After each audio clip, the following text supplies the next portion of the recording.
Jadi aku udah jual Adobe 500ku. Jika kalian lihat video sebelumnya, saya sempat upload video showreels tentang kameraku Adobe 500.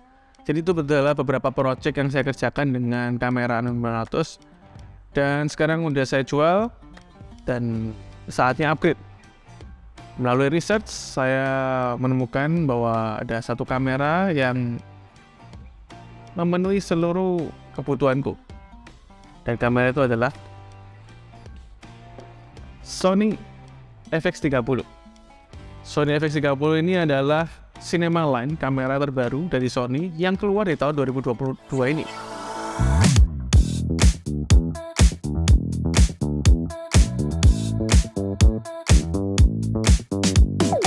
Apa sih yang membuat aku upgrade ke FX30 ini? Nah, pasti beda lah ya. Kita tahu bahwa beda 6 tahun, fiturnya pasti lebih banyak dibandingkan Adobe 500. Nah, selain itu yang aku suka dari FX30 ini adalah compactnya, sama dengan Adobe 500 ya. Jadi sama-sama kecil, jadi nggak terlalu beda jauh lah, nggak langsung tiba-tiba besar gitu. Nah, kita lihat ya dari looks-nya sendiri, nggak hanya hitam saja kayak Adobe 500, tapi ini ada metallic gray. Warnanya tuh bagus gitu, baru. Selain itu kita bisa lihat di sini ada attachment-nya.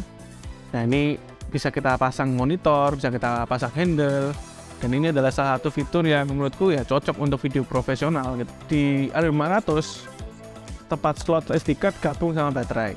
Nah, kalau di sini baterai sendiri, SD card sendiri, dan lebih bagusnya 2 slot. Jadi kita bisa lebih lama recording dengan data yang lebih banyak. Kita juga dapat internal fan. Jadi di sini kita bisa menghindari isu yaitu kayak overheating. Kita tahu Adobe 500 kan suka overheat, apalagi Adobe kalau panas kita di bawah terik matahari, wah wis overheat bolak-balik.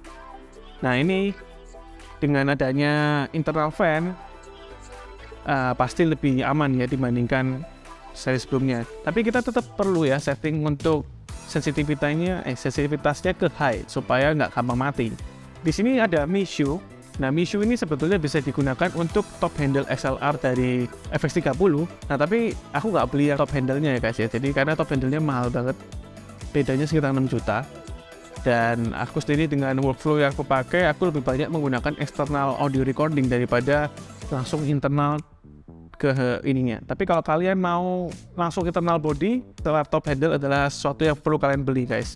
Dan saya juga bisa menggunakan mikrofon kayak dari Sony punya. Di sini dengan XLR-nya bisa langsung masuk aja. Selain itu di sini ada output untuk HDMI. Nah, HDMI-nya bukan small HDMI ya, mini HDMI kayak Adobe 500. Nah, di sini kita full size HDMI, di mana akhirnya full size HDMI ini bisa lebih kuat ya, lebih kokoh pastinya. Jadi nggak oklik-oklik. Nah, itu kalian bisa menggunakan Automos Ninja juga, external recording ya, dan dia juga bisa langsung rekam RAW di dalamnya. Itu yang dari luar ya, kita bisa lihat dari luarnya seperti itu. Lalu apa yang di dalamnya? Nah, kalau dari dalamnya sendiri sih ada namanya Cine AI. Di seri-seri sebelumnya atau A6500 kita bisa setting 100, 200 ISO, 300 ISO. Nah, itu kita bisa juga di sini dengan flexible ISO. Nah, tapi kalau dengan Cine AI kita dipaksa hanya menggunakan 800 dan 2500 ISO. Nah, kalau di kakaknya yaitu FX3 dia bisa mendapatkan lebih banyak yaitu 12.800. Jadi kalau di low light dia bisa lebih bagus dibandingkan FX30. Nah, tapi dengan dual base ISO ini video dari FX30 dipaksa untuk bisa menghasilkan kualitas yang bagus dengan base ISO yang udah disetting tersebut. Jadi jika gambarnya gelap, kita hanya bisa ngatur dari ini ya, diafragma atau lighting. Jadi bukan lagi meningkatkan ISO karena pasti noise kalau kita main ISO. Dan warna yang dikeluarkan dari kamera ini adalah 10 bit. Nah, kalau kita tahu Adobe 500 itu 8 bit. Nah, ini sudah bisa 10 bit 422. Jadi warna yang dihasilkan bisa lebih bervariasi dan bisa digunakan dengan DaVinci Resolve untuk menghasilkan warna yang lebih cinematic atau profesional. Di sini kalian bisa menggunakan LUT sebagai panduan kalian atau custom lab kalian sendiri supaya bisa mengerti gambar akhir dari produksi yang kalian lakukan. Jadi ketika kita sedang merekam, kalian udah bisa punya pandangan nih kira-kira hasilnya bakal seperti apa. Dan itu adalah fitur yang luar biasa juga yang diberikan di FX30 ini dan membantu kalian dalam produksi video dengan profesional. Selain itu dia juga bisa shoot RAW ya, XAVC-SI, dimana itu all eye lebih bagus dibandingkan ePainting. Nah kalau Canon rata-rata yang kita tahu dia masih menggunakan FPV.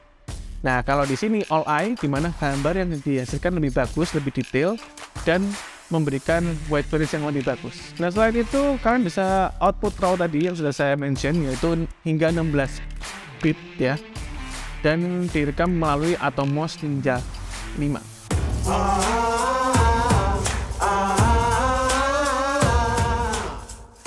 Nah untuk videonya sendiri resolusi bisa sampai 4K dan FPS-nya bisa sampai 120 frame per second. Nah 4K-nya sendiri adalah downsample dari 6K sehingga gambar yang dihasilkan lebih tajam dibandingkan A74 maupun A73.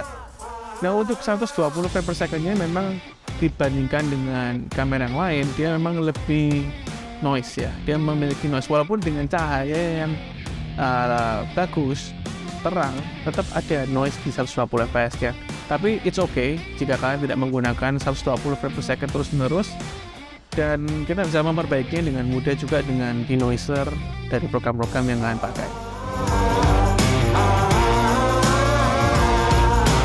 Untuk HD-nya guys, di kamera ini bisa sampai 240 frame per second. Nah jadi kalau kalian mau menghasilkan kualitas video yang lebih slow-mo dan cinematic atau epic, nah kamera ini bisa memberikan 240 frame per second itu di HD-nya.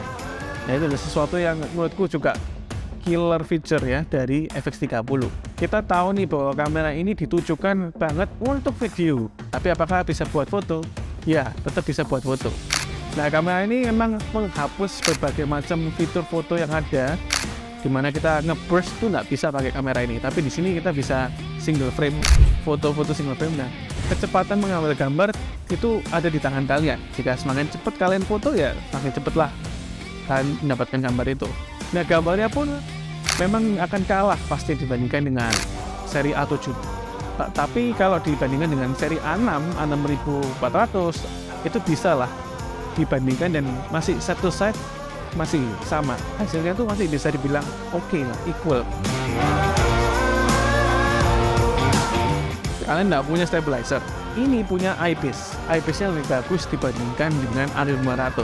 Nah kalau kalian nggak mau menggunakan stabilization body-nya, kan juga ada gyro data. Nah itu kelebihan dari FX30. Dia juga bisa merekam gyro data, di mana gyro data ini adalah rekaman dari pergerakan kamera ketika kalian merekam, dan itu disimpan oleh kamera ini sehingga bisa dipakai di software mereka yaitu Catalyst Browse, dan bisa menstabilkan video kalian sehingga kelihatannya smooth dibandingkan Warp Stabilizer. Dan itu sudah dibuktikan sama Bagus Trisnaji di videonya dia yang ada di Sony, itu sangat cakep banget guys. Nah di video ini pun juga kan saya lihat hasilnya juga sangat smooth dan luar biasa. Nah menurutku itu adalah killer feature kedua dari FX30. Focus Breathing Compensation itu adalah fitur yang dimiliki oleh FX30 untuk memperhalus perpindahan fokus. Nah kalau kalian lihat dari video ini, dari objek A ke B dengan Focus Breathing Compensation akan membantu pergerakannya lebih halus dibandingkan tanpa Focus Breathing Compensation. Selain itu, ternyata FX30 ini bisa menjadi webcam kalian. Ya, dengan men-attach kamera ini menggunakan Type-C kalian ke komputer, kan bisa menggunakan kamera ini sebagai webcam kalian tanpa software apapun. Jadi untuk para streamers, kamera ini bisa jadi pilihan nomor 1 untuk webcam kalian. Ini, tapi mahal sekali guys, walaupun 7 juta pakai webcam.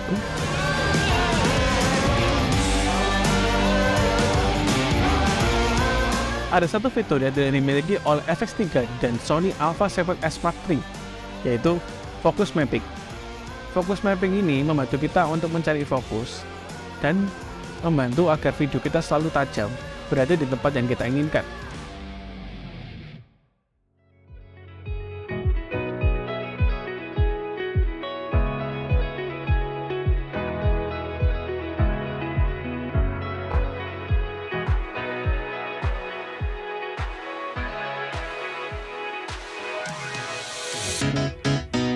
setelah kalian mendengarkan semua spesifikasi dari kamera ini dan kelebihannya, pasti kalian berpikir bahwa kamera ini sangat mahal.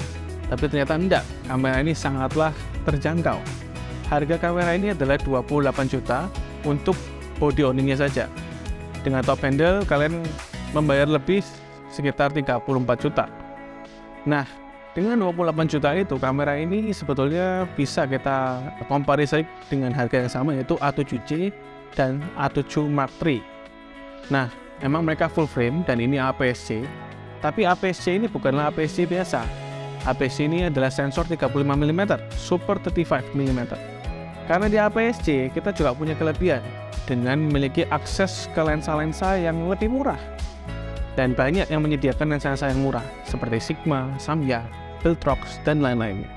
Nah, sedangkan jika kalian menggunakan kamera full frame, tentunya kalian harus menggunakan lensa yang full frame untuk mendapatkan kualitas yang lebih maksimal.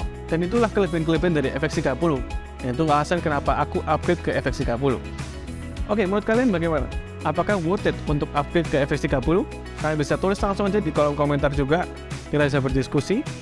Jika kalian ingin tahu informasi lebih lanjut mengenai FX30, saya akan membuat video beberapa lagi untuk membahas tentang FX30. Kalian bisa subscribe untuk mendapatkan notifikasi untuk video selanjutnya. Jika kalian suka dengan video kali ini, kalian bisa kasih like dan jangan lupa untuk share jika kalian merasa ini bermanfaat. Dislike aja jika emang kalian tidak suka dan kasih masukan juga boleh di kolom komentar. Terima kasih. Saya Evan, film enthusiast, and see you on the next video.